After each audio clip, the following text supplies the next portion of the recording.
नमस्कार, मी राहुल कांतल वाडेकर, मनशा मार्केटिंग सोलापूर जिल्हा एस म्हणून काम करतोय.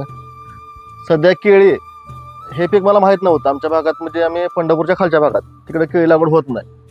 पण कराळे साहेबांनी मला केळी शिकवली आणि ह्या तेवढा इंटरेस्ट वाढत गेला, कारण हे न्यूट्रिशनचं पीक आहे. पण मला एवढं सांगायचं आहे की बाबा ज्यावेळेस तुम्ही केळी लागवड करता त्यावेळेस तुमच्या जमिनीतसुद्धा निगा तुम्ही राखा. अति जास्त तुम्ही रासायनिक खताचा वापर करू नका.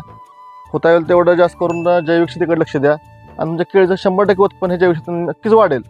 तुम्हाला पुढं जाऊन तुमच्या पुढच्या पिढीला तुम्हाला हाय जमीन द्यायची असेल तर नक्की जैविक पद्धतीने वापर करा. जर तुम्ही आधीपासून जीवाणूवर जास्त काम करतो, जसं की आमचं मिक्सोजन असेल, मायक्रोफॉस असेल, पॉट्सक्लिक असेल, फॉस्क्लिक असेल, जेणेकरून जमिनीची निगा कायम चांगली राहिली पाहिजे, हे आमचं मेन धोरण असते कंपनीचं गोष्ट.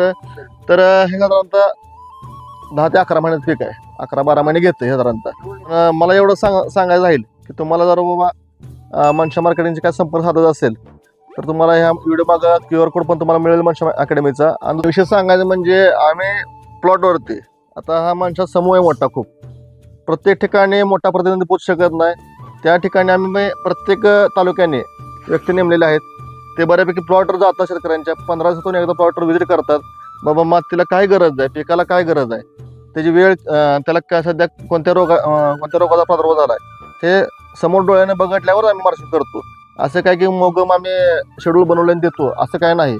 त्यामुळे आम्ही प्रत्येक प्लॉटवर जाऊन प्रत्यक्षात पाहणी करूनच मग आम्ही शेतकऱ्याला रेकमेंडेशन करतो. तरी मित्रांनो, तुम्हाला जर काही संपर्क साधायचा असेल किंवा तुमचे कोणत्याही शेतीविषयी कोणतेही मार्गदर्शन हवं असेल तर तुम्हाला खाली व्हिडिओच्या खाली नंबर देतो, तुम्ही आवर्जून संपर्क करा. आणि तुम्हाला मनशा मार्केटिंगचा QR कोड पण देतो, तुम्ही त्यावर पण आवर्जून भेटू शकता.